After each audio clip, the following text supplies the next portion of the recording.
And when you study, for example, the inductive model or induction, which moves from a limited set of observations and concludes for the general, you see that there's always a potential observation or a future observation or another observation that could deny previous conclusions.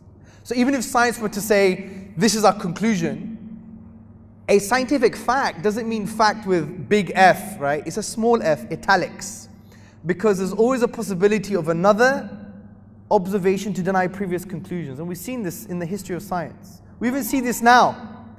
Last year there were challenges by some cosmologists that were saying the universe now didn't have a beginning. They're changing their mind again. Other scientists said, well, actually maybe the universe is not expanding anymore.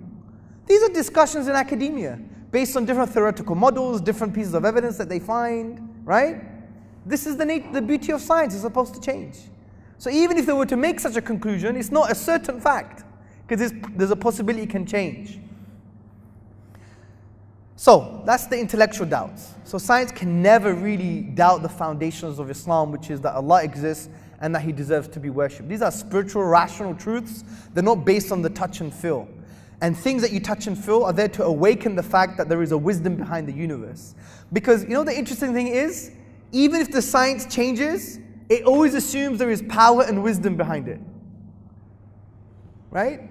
Because for science to work, you have to trust your mind and you have to believe that the universe can be rationalized, that the universe can be conceived. Like Einstein said, what's inconceivable out of the universe is that the universe can be conceived, is that you can understand the universe.